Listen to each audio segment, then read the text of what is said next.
Well, greetings to you one and all from Kit Kat, who's lurking in my chair, and me. So, hello and good morning. Little purring boy. Hey, you going to stay with us? Oh, you're going to have to vacate though, I'm afraid. But you can stick around. So, hello everybody. So, I hope you are primed and ready for today's session. Welcome to anyone who's just happed upon my channel, and you'll realize that I have cats, so sometimes one of them will make an appearance or a disturbance or whatever, and other times not. But today Kit Kat was already waiting in my chair, so yes, and now he wants to play, don't you, Kit Kat? Yes, so welcome to any new visitors, and if you like what you see today, then please hit the subscribe button, the bell icon, the like, and the like. Yeah, share and comment by all means, and welcome to any new subscribers.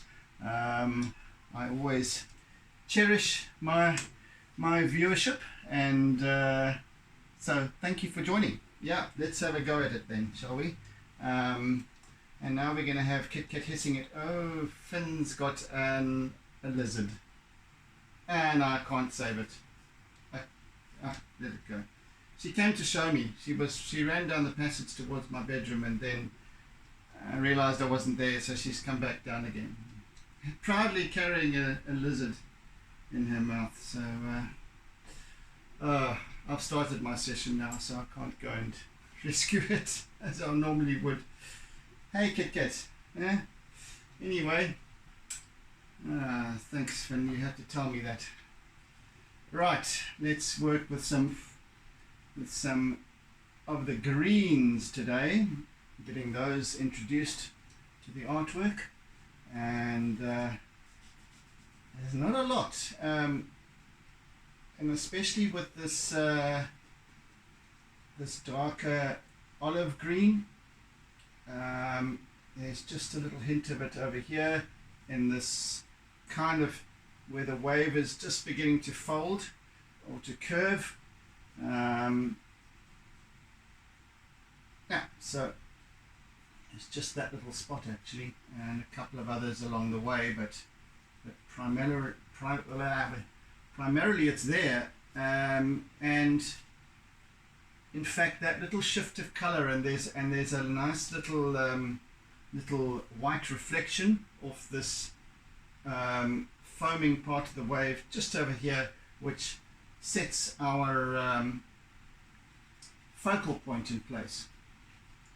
So yeah, as you'll see, as this piece develops, that will come to the fore, and there's a lot happening down there as well. So, and then ultimately we'll end off with this little skyline over here, where the walkway or promenade is, and then further back, set back from that, is the lighthouse, is the Green Point Lighthouse, but that's not hugely prominent, although its presence does constitute yet another focal point. So quite an interesting piece in that respect, even though it's just yet another seascape from me. I do try and work in a story of sorts.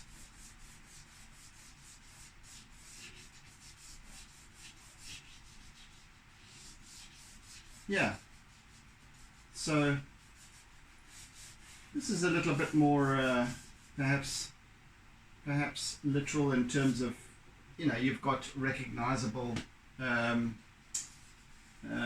landmarks, etc. here, but that's just the kind of a backdrop to the story.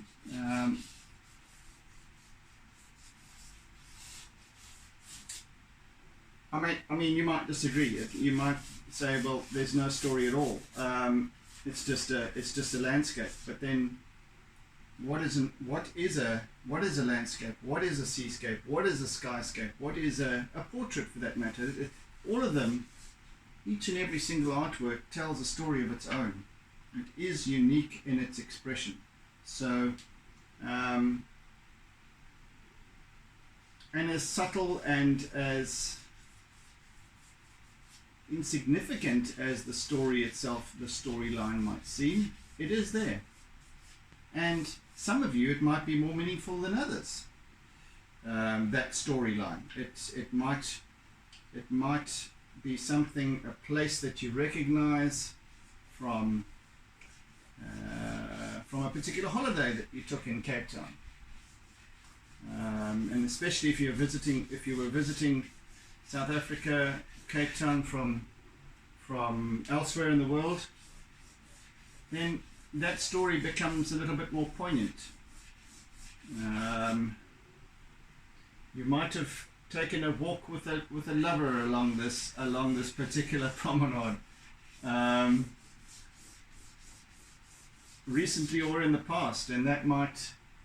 So as you can see, a story begins then to emerge as you start to witness the scene unfold. Yeah, just the look of it might remind you of something else as well. It doesn't have to be necessarily here. It might be the colors used, or so there's always a story, no matter what. And that's great because it doesn't have to be my story. It's the story of the artwork. So that gets me off the hook. It's different when you're writing a piece of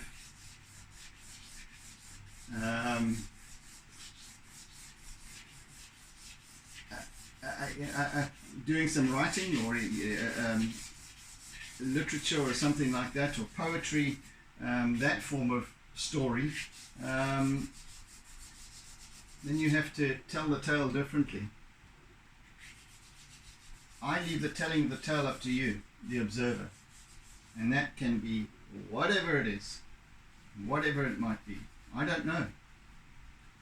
There could be as many different stories that this artwork evokes as there are people who see it. Just as much as I know that my story of this particular setting, this particular place, will most definitely be different to the next person's. Absolutely.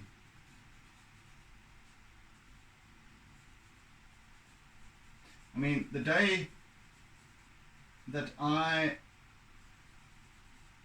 captured some photographic images that led to, that inspired my reference drawing. Finn, are you still carrying the poor lizard around? Okay, sorry guys, I have to go and rescue a poor little lizard from Finn. Just hold on a second.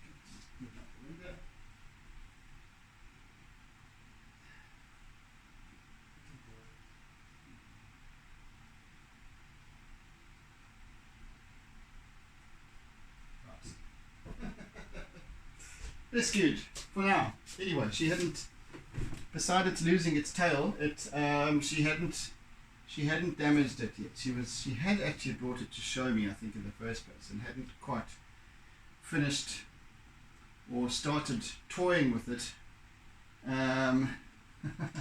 So it was perfectly fine, uninjured. So I dropped it out the window. She'll probably go out shortly and find it again, and so the story continues. Yes, so before I was forcibly interrupted. Yes, so there is always going to be a story. And it could be just the story of movement, the story of the sea, and because it's ever changing, there's always going to be a different story, isn't there? I mean, even though I do, as you're aware, I do do a lot of seascapes, a lot of seascapes. Most of my works are in fact seascapes. Finn, come here. Actually, don't come here because then your Kit Kat will get irritated. But stick around. Don't be going outside again. So yes, I do a lot of seascapes, but each and every single one of them is different from the last. So that gives me enjoyment, a great deal of enjoyment actually. Where's that colour I was wanting to do? There we go. So each one in its telling is unique. That's what I love about it actually. So just crisp up that heart.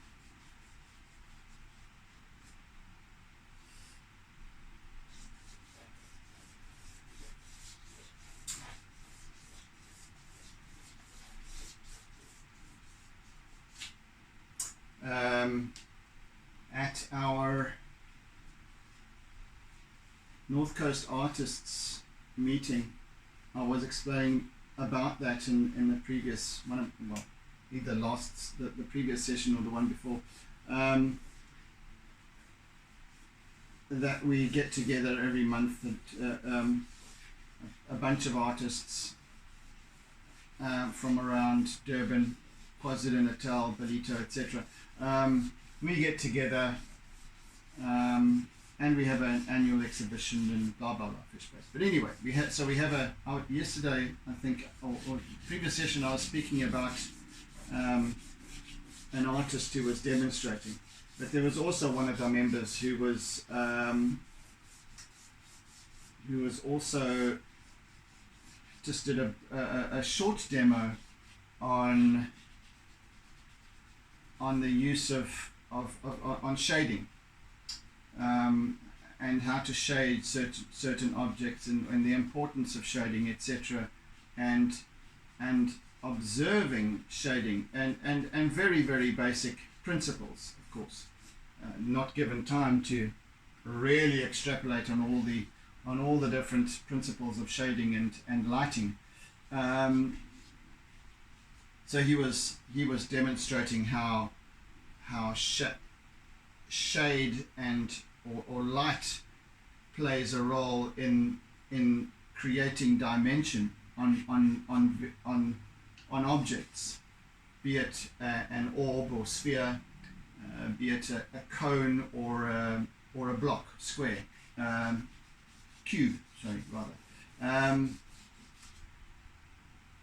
And you know how on a sphere, the darkest point is always set back from the very edge of the outer edge opposite the light source. So you get a light source from one side, that's the lightest, brightest spot, and then the light becomes shade as the curvature of the sphere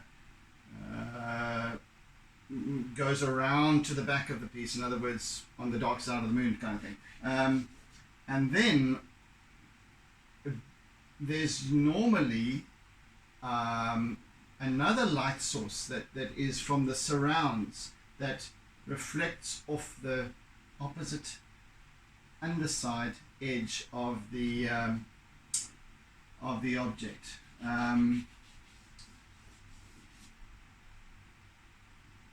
However, if that object is either flat or comes to a sharp, let's say it's a half. Where is that thing? Have I got it here? Damn it! I can't show you. It's just somewhere else. I don't know where it is. It's a glass half semi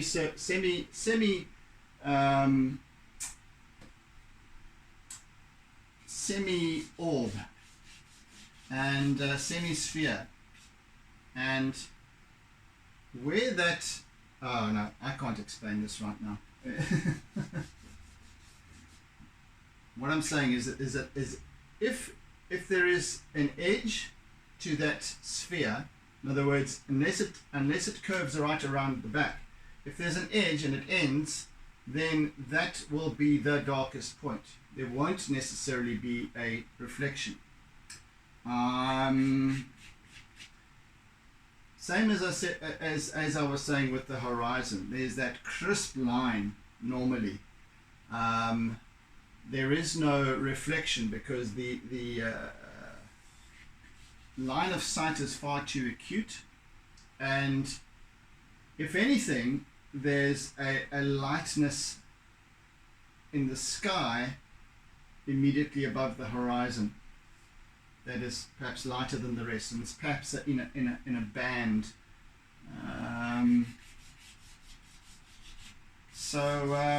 Yeah, lighting also plays a huge role, and it's not just the basic principles.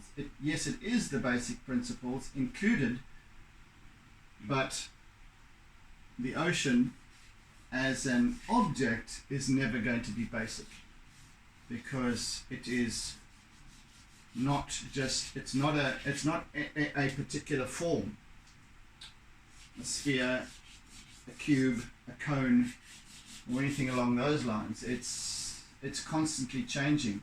And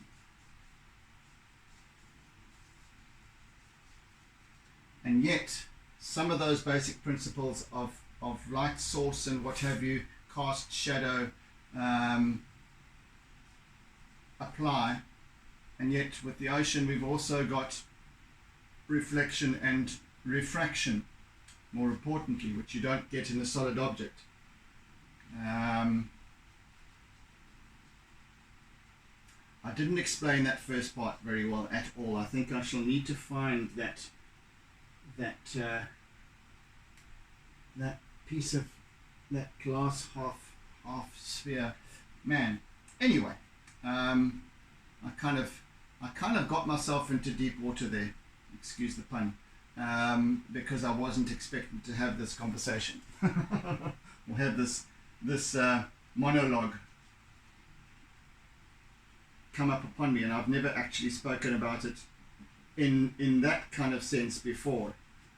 I've always spoken about the ocean and its many facets and reflection and refraction, but I haven't spoken about it in its most basic in its most basic terms, and how light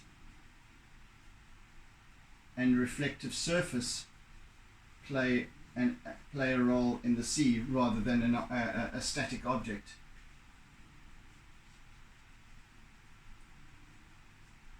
You know, like for example in a portrait,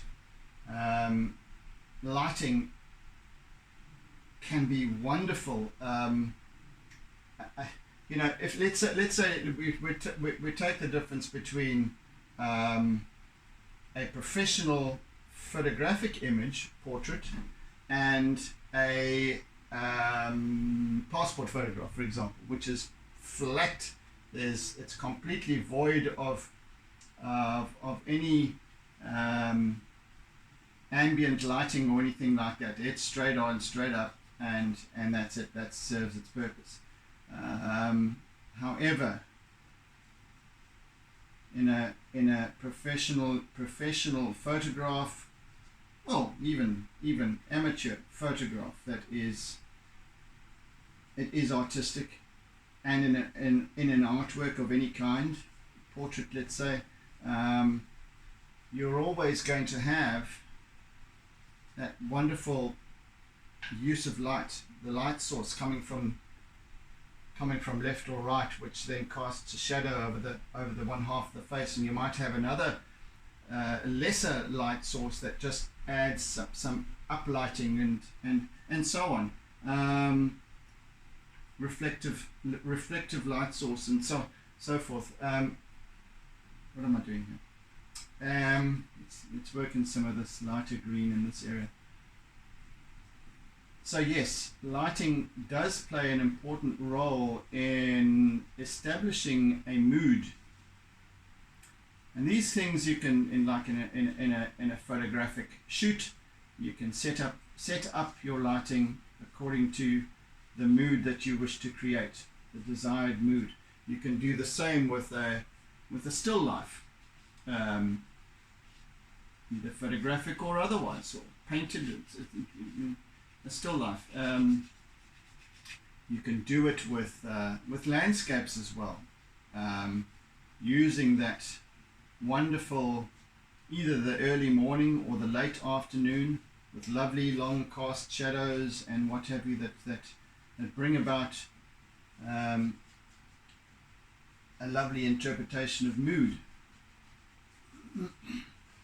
And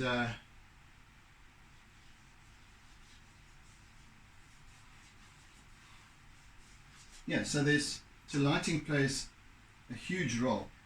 As I've mentioned before, though, these sessions are not tutorials, so please don't expect them to be. I'm simply sharing as I'm working, as I'm thinking, as my mind is wandering over certain things, etc., observations. So if it were a tutorial, it would be very different. And yes, for that matter, I do intend at some point to be offering tutorials as well. So fear not.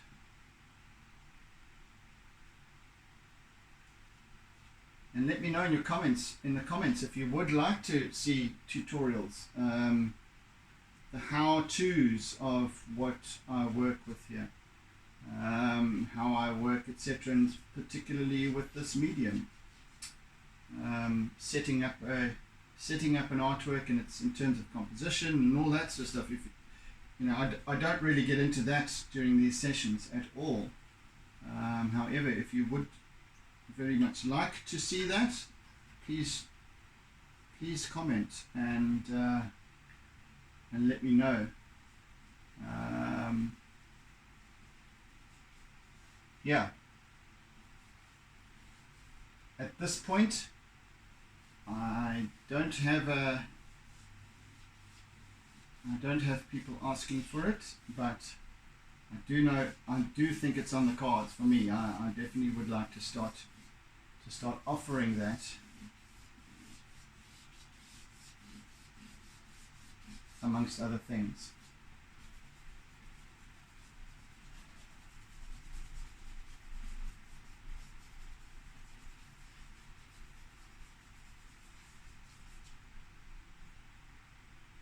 Then I would be better prepared to speak about light and shade and what have you, and I'll have the necessary implements and objects to back up my tutorial. So never fear.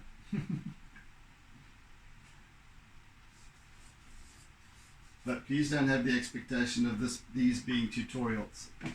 These sessions are simply for sharing my work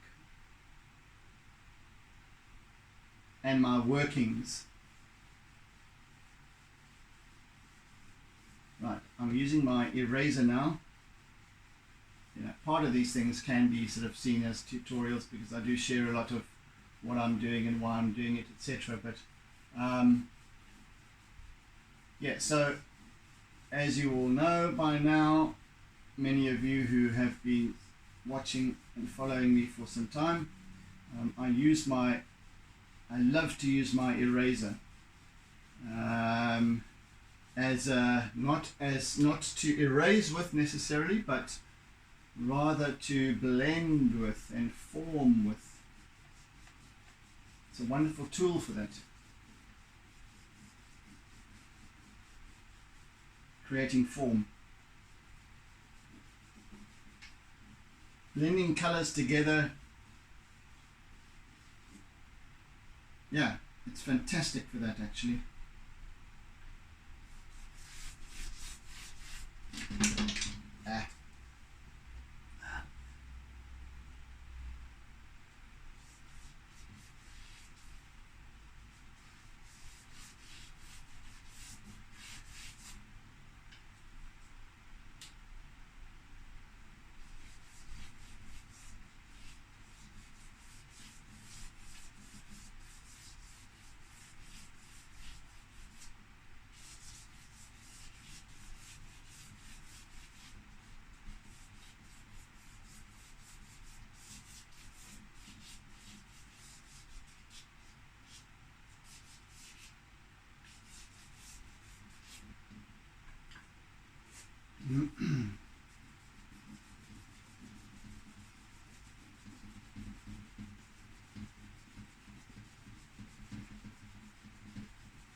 and it also, and I'm able to work in some lovely texture as well,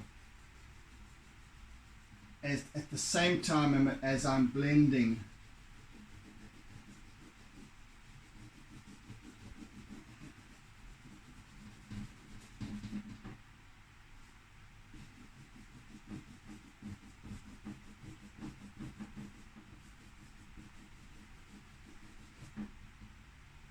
I'm going to leave the use of acrylic paint and also the lighthouse until the last session, final session tomorrow. So it might be a slightly lengthier session than today's and yesterday's and the previous one, the previous two.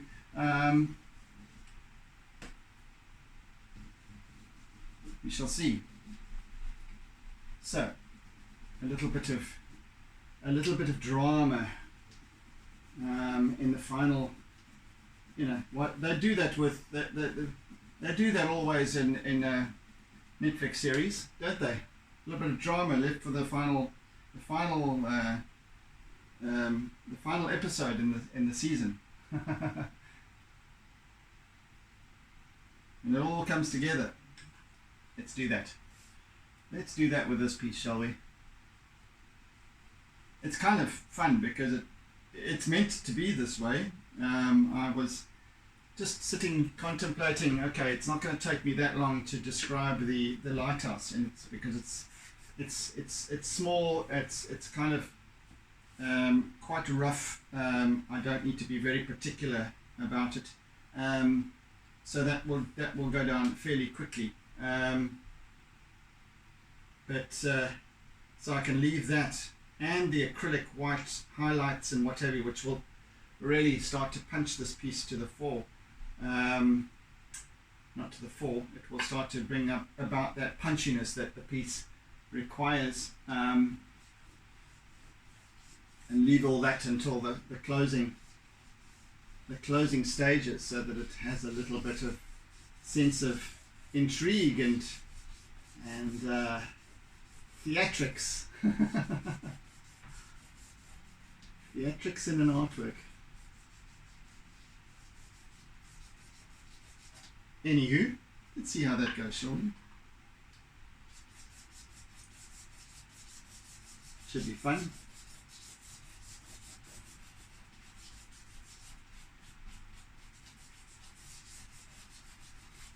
It happened that way purely by chance, really, with the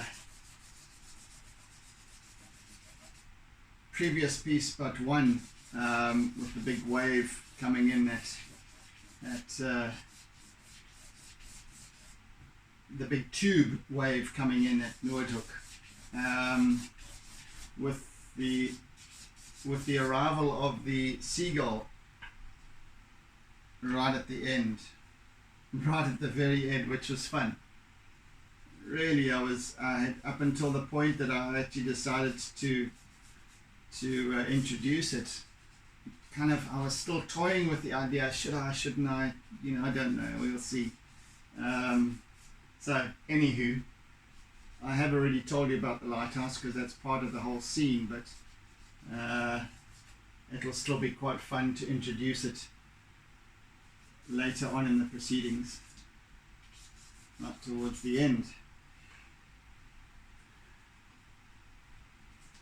I'm just now building the colors and not only the hues, Huey Lewis in the news, not only the colors and their hues, but also the texture and feeling of this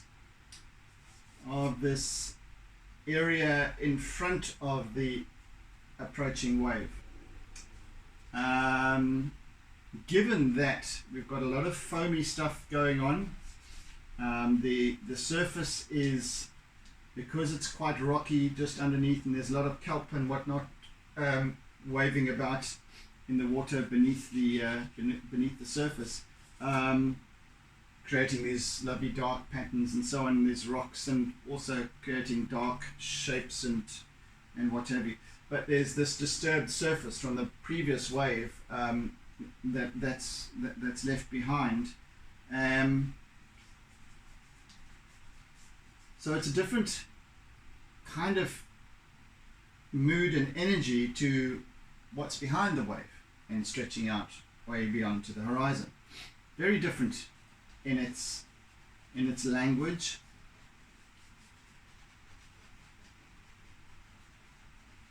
Very different in its look. And so we've got this wave bisecting the whole scene, but also, you know, becomes all one, but it's quite an interesting appeal in that sense.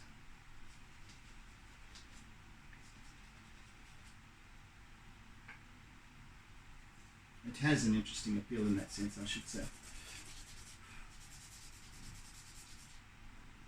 Hey, Kit Kat. Purring away here.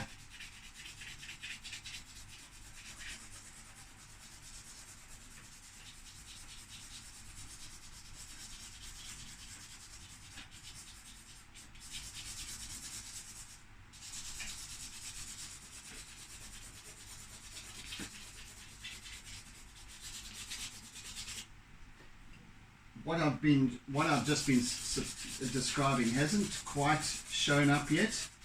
That differentiation between this part and that part.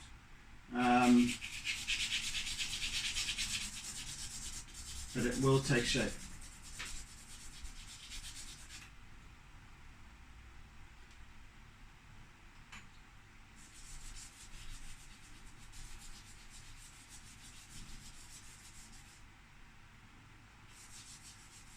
Kit Kat agrees anyway.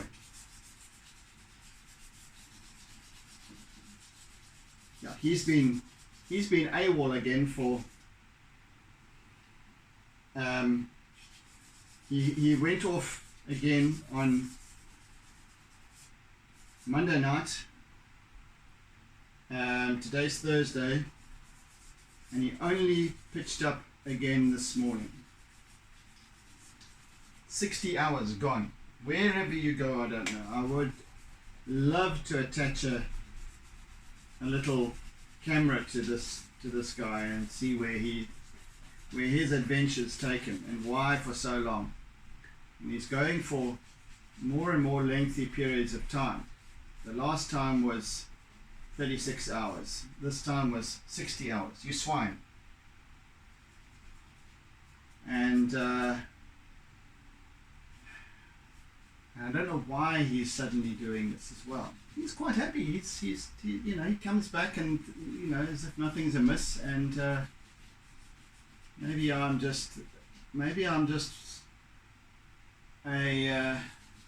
he's got a second family that he goes to. Maybe he enjoys playing with kids. I don't know. And they give him a little bit more attention or something. I don't know. Strange, strange creatures, cats. Weird and wonderful. Yes, I'm talking about you.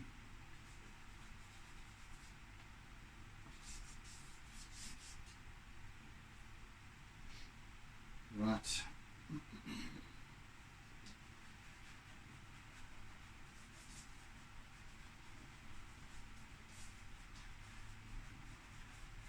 Let's just start to work with this white area these last 10 minutes.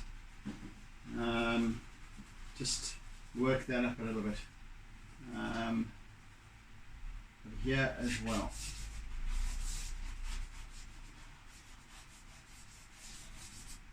In fact, let's just bring a little bit of the blue in underneath.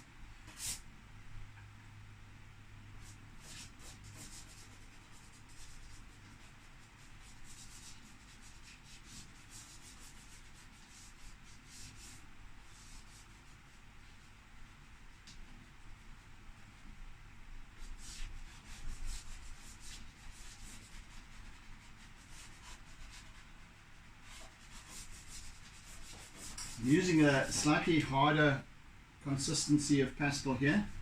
I don't want it to be too white. And I'll use that much softer white pastel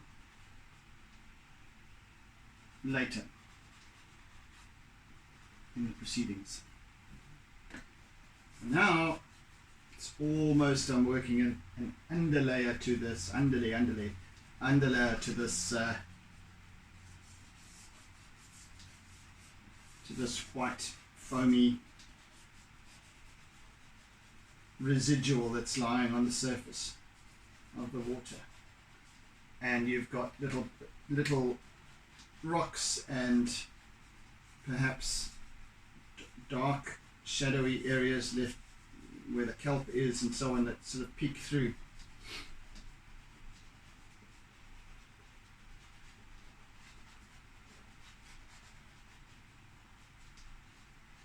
So I'm just really just doodling with this, and for now, where I go over my blues, it kind of picks up and blends a little bit with the blues, so it's not quite as white. So it's quite nice to use this particular pastel.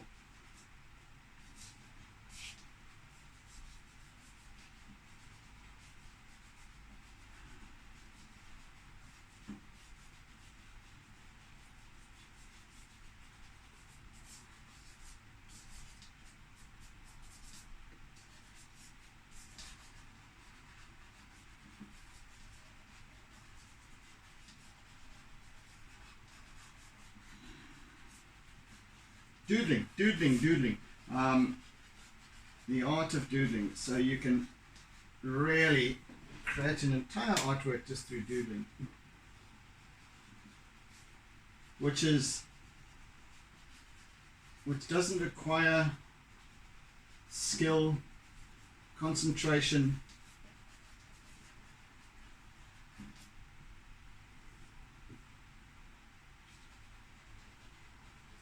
Those of you who are old enough to remember when we had analog telephones or a freestanding telephone on a table with a little pad next to it for jotting down telephone numbers or notes or whatever.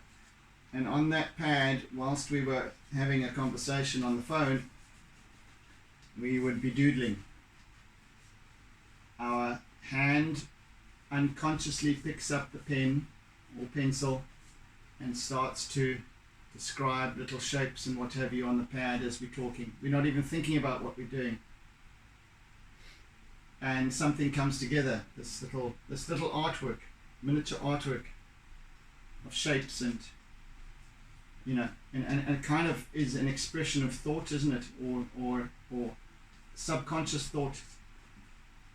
And we tell ourselves that we're not artistic. That is the very basis of abstract art.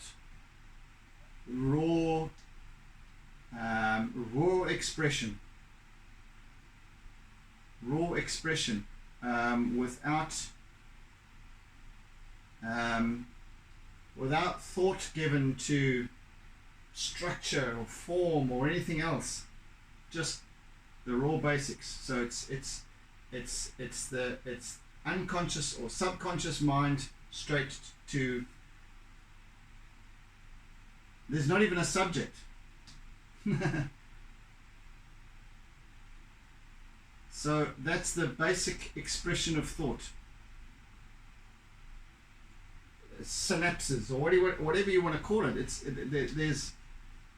just fascinating, absolutely fascinating, and I really want to explore that. I don't know anyone. I haven't heard yet of any artist who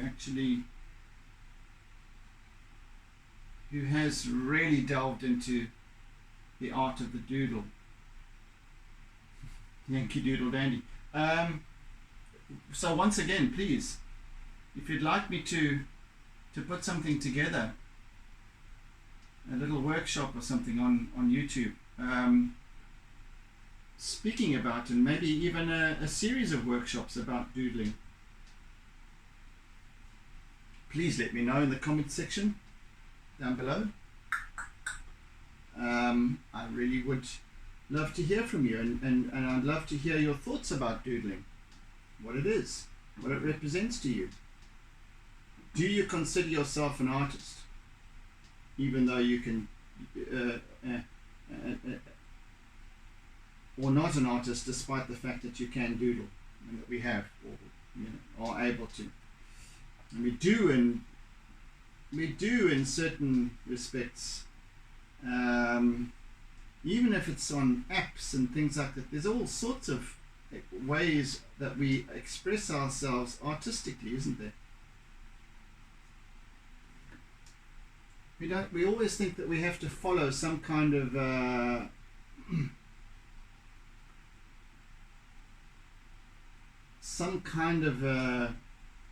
don't know, guideline or something like that. And yes, there are those the sort of the join the dots things, and the adults the adults colouring in books and things like that.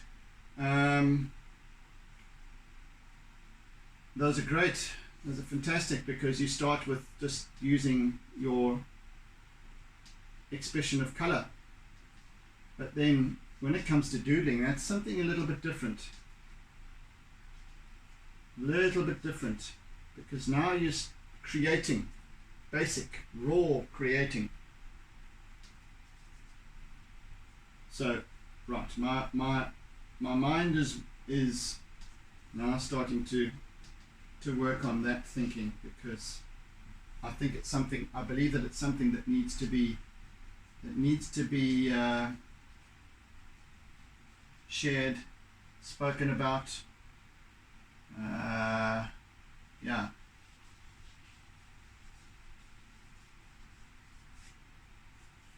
Guys, we've got quite a long way still to go, and our 45 minutes is almost up.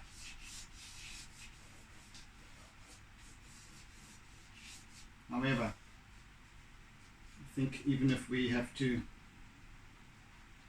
prolong our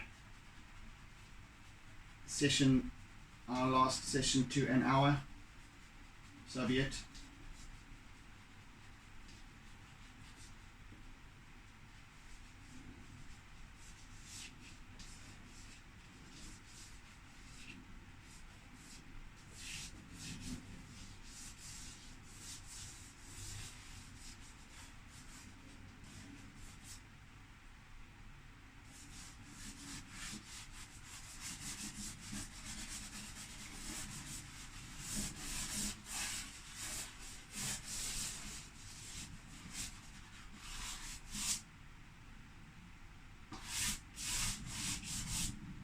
Rightio, folks, that's it for today, for this series, for this particular session. Thank you for joining. Once again, if you've enjoyed what you see, then and if you have not as yet, please hit the subscribe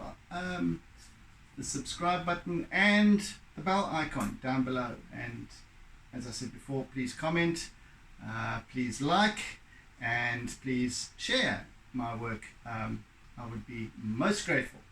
So yes, meantime, until we see one another again, well, until you see me again, I bid you oodles and oodles of toodles, and I'll catch you again next time. In the meantime, be good, be kind, be gentle, be caring, be loving, etc., etc. Take it easy, folks. See you again soon. Bye. And don't forget to doodle.